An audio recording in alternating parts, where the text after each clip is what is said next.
Sería otra cosa que lo que quisiera hacer la naturaleza de su gobierno.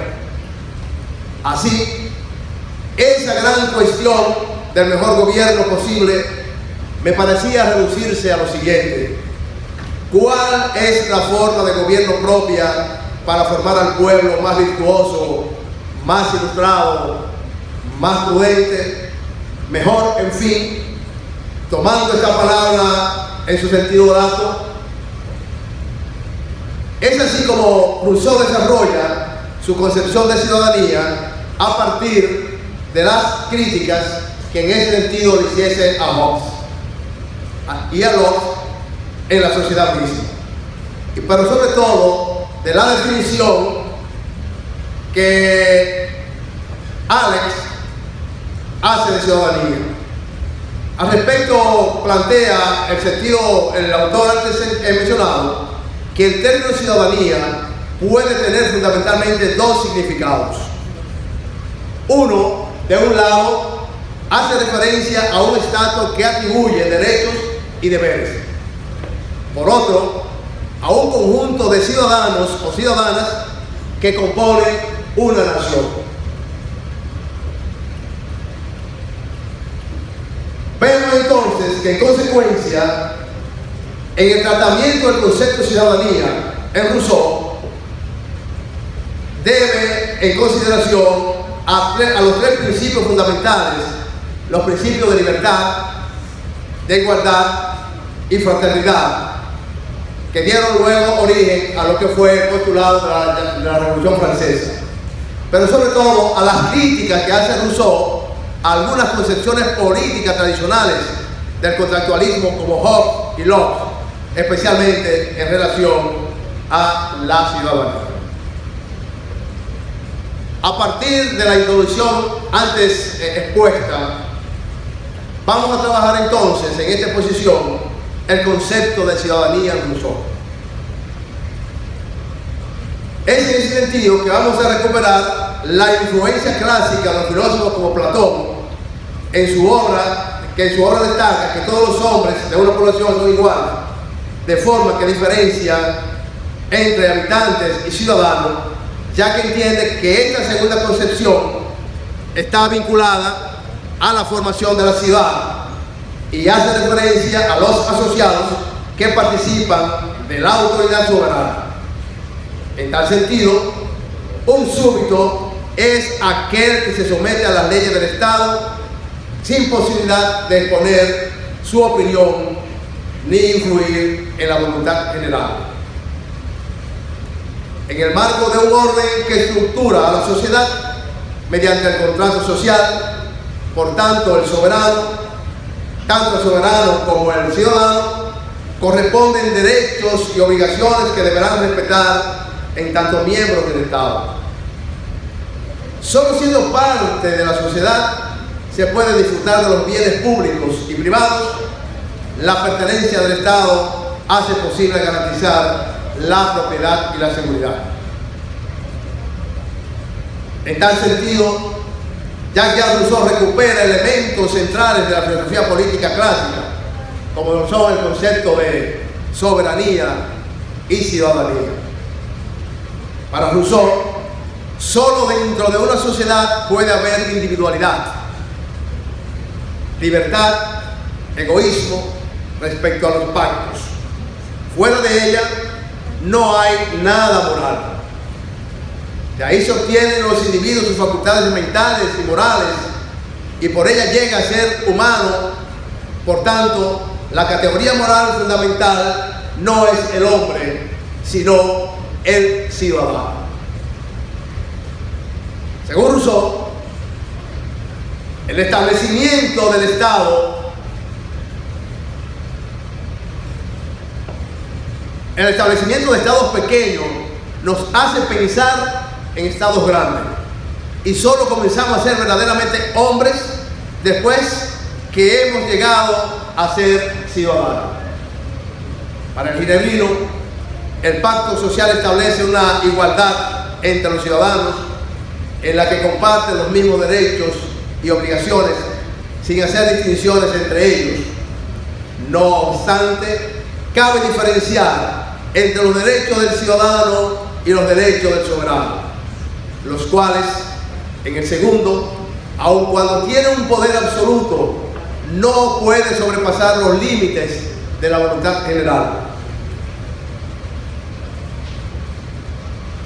Entiende Rousseau que las sociedades modernas tienen como valores centrales la libertad y la igualdad, los cuales cobran sentido en tanto persona particular se asocia en un cuerpo colectivo comúnmente denominado Estado, en el que los ciudadanos son parte constitutiva. De esa manera, la ciudadanía es un término que, a pesar de su frecuente uso, ha sido empleado en forma muy confusa, lo cual limita el alcance teórico. A partir de la noción de ciudadanía, Rousseau hace una crítica a posiciones que las concibe como una virtud, esto es, como una expresión de civilidad de las sociedades modernas, de manera que un ciudadano es el individuo que supera su estado natural y salvaje. Para Rousseau, más allá de un atributo ético o moral, la ciudadanía es un derecho imputable a todos los individuos que, de manera pasiva o activa, suscriben el contrato social. La ciudadanía niega la diferenciación entre los hombres en viejas categorías, como la de esclavos, ya que por un lado, a todos los hombres les son reconocidos iguales condiciones y derechos, y por otro, aun cuando pueden ceder libertad a favor de su seguridad y bienestar, es ilegítimo que el hombre ceda todos sus derechos. Estos derechos en la organización civil son ajenos e imposiciones por la fuerza que no responde a una conducta justa. La ciudadanía, entendida de esta manera, es una concepción amplia que relaciona a los individuos con una comunidad política, en particular, en la que en tanto miembro se les reconoce y garantiza iguales derechos y libertades. La noción de ciudadanía en Rousseau es un ideal utópico que desde su nacimiento, fundamentalmente desde la publicación del contrato social, nos ha mantenido reflexionando y que seguramente nos mantendrá pensando en torno a ella por muchos años más. Visto esta conceptualización de ciudadanía en Rousseau, veamos entonces la crítica que el ginebrino le hace a las concepciones políticas tradicionales del contractualismo con relación a la ciudadanía, en el caso de Hobbes y de Locke. Aristóteles ha sido considerado el padre de la filosofía política. Sin embargo, el contractualismo moderno surgió como una forma de ruptura y continuidad, es una sensación de continuidad y descontinuidad a la tradición representada por este filósofo, rescatando lo que concebía él acerca de ciudadanía. En ese sentido, Aristóteles afirmaba que es preciso ser propietario para optar a la ciudadanía, ya que esa constituía un símbolo de la virtud. Así que un hombre sin propiedad carecía de tiempo para involucrarse en asuntos de índole pública, y además la probabilidad de sucumbir a un soborno era menor si se contaba con bienes propios. Afirmación esta que la retomaría más adelante Rousseau, pero para oponerse a ella. Es así que en el siglo XVII, con el surgimiento de las ideas políticas de Thomas Hobbes, se da inicio a lo que denominamos contractualismos políticos. Los escritos sobre política de Hobbes fueron motivados por las guerras civiles y con la intención de ejercer influencia del lado del rey. Como los otros contractualistas, el inglés construye el ideal de Estado con una base en 3 elementos clave: estado de naturaleza, pacto y estado civil. Al respecto, dice Sabine, en 2006, que la filosofía política de Hobbes tenía una amplitud demasiado grande para poder construir una buena propaganda, pero su lógica radical afectó a toda la historia posterior del pensamiento moral y político, especialmente precisamente en el siglo XIX, con la aparición del utilitarismo. Hobbes, en su libro Leviatán, establece que la condición natural del hombre parte básicamente de 2 ideas: la igualdad y la libertad.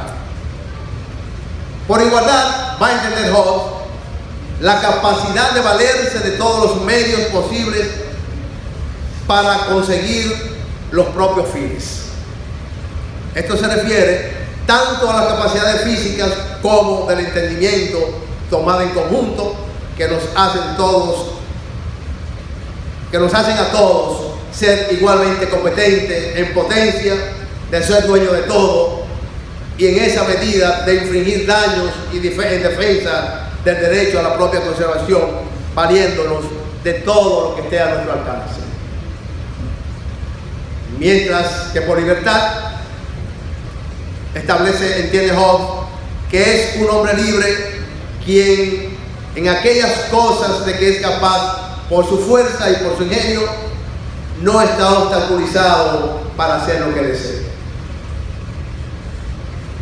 De estas 2 ideas se desprende una constante desconfianza entre los hombres, puesto que cada individuo tiene derecho a todo y hay un deseo incesante de poder, lo cual hace del estado de naturaleza un estado donde prevalece la inseguridad y el temor permanente. De ahí surge entonces una especie de darwinismo social en donde el hombre es el lobo del otro hombre. Es una lucha de todo contra todo. En la construcción de este estado podemos ver que la función de un ciudadano es, por tanto, según Hobbes, la de obedecer, como afirma en su obra de Sieben. Cada ciudadano ha sometido su voluntad a quien tiene el mando supremo sobre la ciudad, de tal modo que ya no puede emplear su fuerza contra él. Se sigue claramente que haga lo que haga el que manda, no debe castigarse. En consecuencia, para Hobbes, la ciudadanía es algo irrelevante, puesto que en términos reales, como ya se había dicho anteriormente, un ciudadano es un súbdito. No hay más que una relación pasiva entre poder político y ciudadano. Rousseau, por el contrario a todo lo antes dicho, la ciudadanía no es algo irrelevante y no se restringe a una relación pasiva o de sumisión entre poder político y ciudadano. En contraste, John Locke, en el segundo tratado sobre el gobierno civil, si bien utiliza el mismo esquema que Hobbes, se distancia en gran medida de este. Locke es considerado el padre del liberalismo político moderno. Este ofrece argumentos en contra del absolutismo en virtud de la construcción del Estado con facultades mínimas, cuya intervención en las dinámicas sociales es muy limitada. Esto está fundamentado en la base de 3 derechos naturales: libertad, vida y propiedad. Siendo estos derechos naturales y por tanto prepolíticos, el Estado se fundamenta en la defensa de ellos y no puede intervenir o regularlo, excepto en los casos en que se ejecute algún daño sobre alguien más. Esto establece límites al ejercicio del poder, contrario a lo que sucede en el absolutismo. En Locke, a diferencia de Hobbes, sí hay una clara distinción entre estado de naturaleza y estado de guerra. El estado de naturaleza para Locke es un estado de paz, la buena voluntad,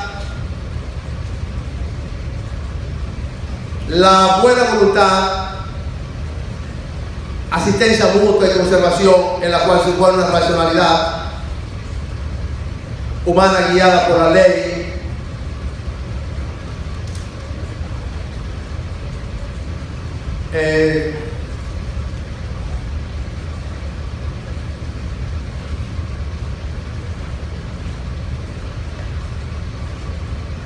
por la ley de naturaleza, y agrega que esta ley es un mandato divino que nos obliga a todos los hombres no solo a interesarnos por nosotros mismos, a cuidarnos solo a sí mismos, sino también por los demás, pues Dios nos manda a respetarnos a nosotros mismos al igual que a nosotros.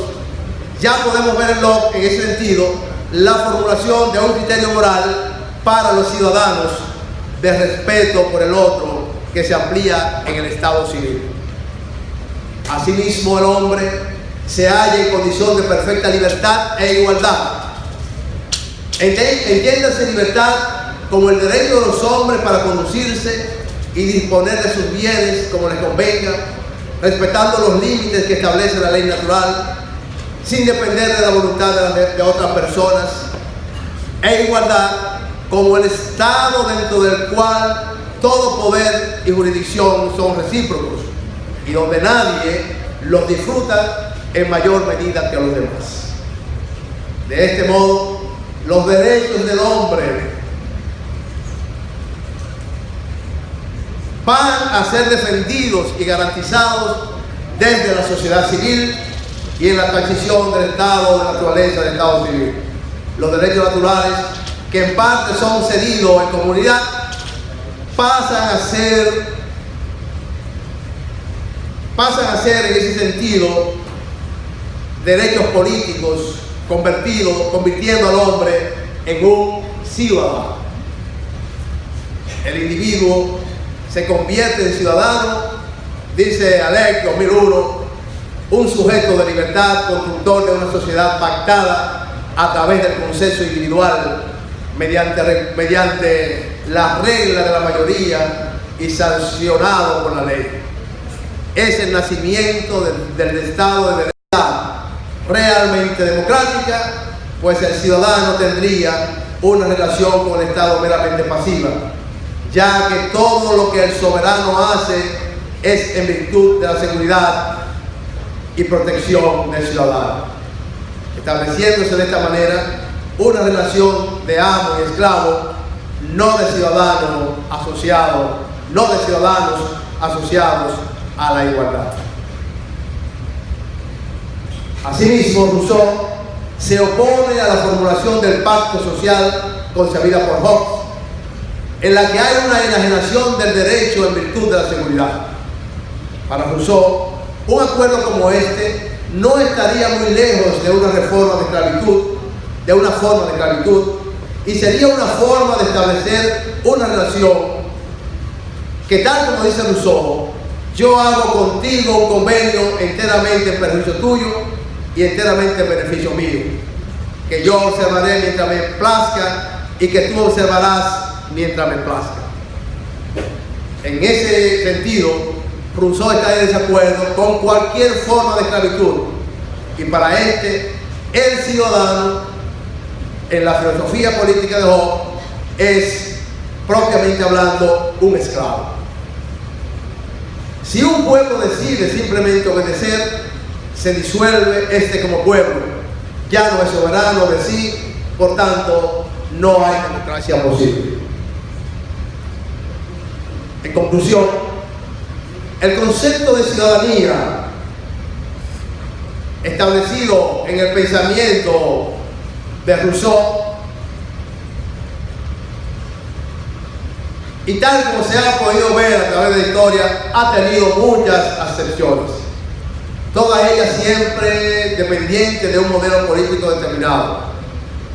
Los diferentes autores que han hecho teoría política han usado conceptos a propósito de lo que intentan plantear.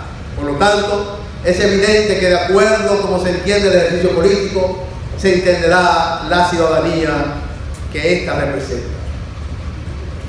Para los autores clásicos, la ciudadanía se halla inmersa necesariamente a un proyecto comunitarista.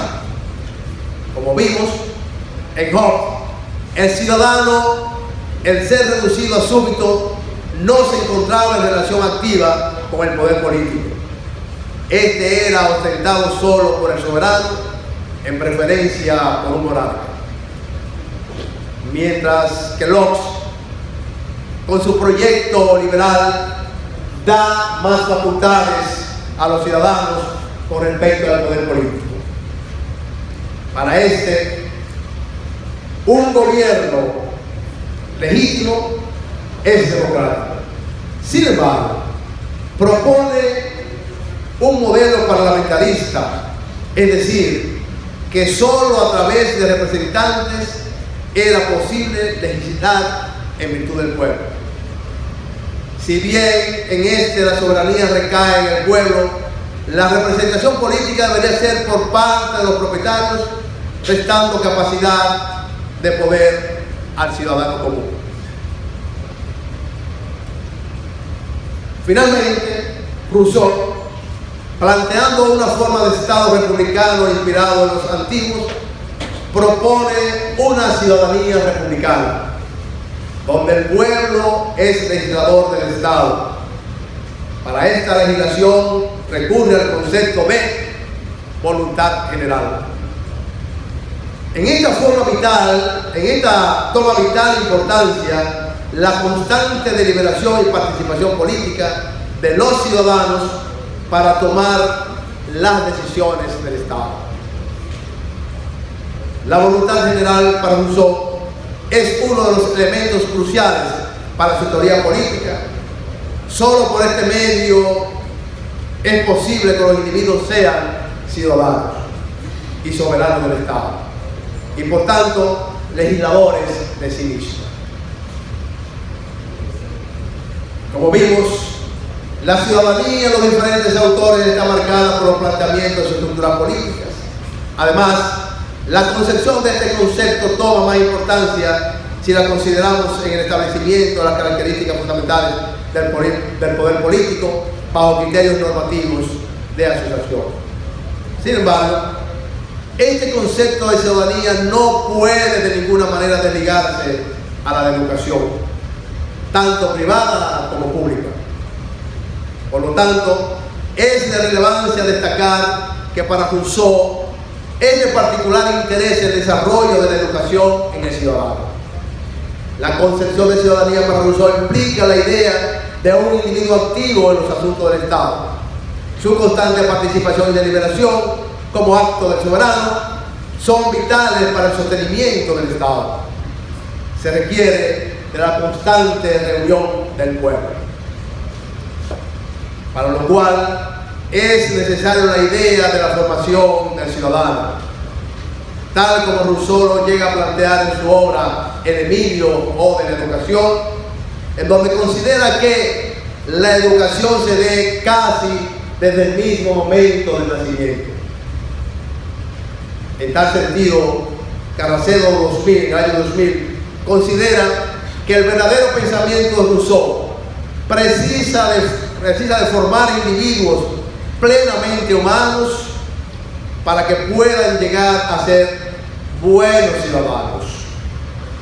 Pero la ciudadanía correctamente ejercida es indispensable para completar con la vertiente pública la vertiente privada del individuo. Y agrega que en eso de la educación individual de Emilio termina el libro 5 de esa obra con el modelo de ciudadanía activa. El gran esfuerzo de Rousseau fue el de la reconciliación de una educación individual para la autonomía con una educación para la comunidad. Un enfoque en el interés de la comunidad no suprime la individualidad. Según Rousseau, la formación del ciudadano es vital. Sin los tres principios clave en la formulación de una ciudadanía, entiéndase libertad, igualdad y fraternidad, no tendría ningún sentido, puesto que en la práctica puede ser corrompido y tergiversado atendiendo intereses particulares. Muchas gracias.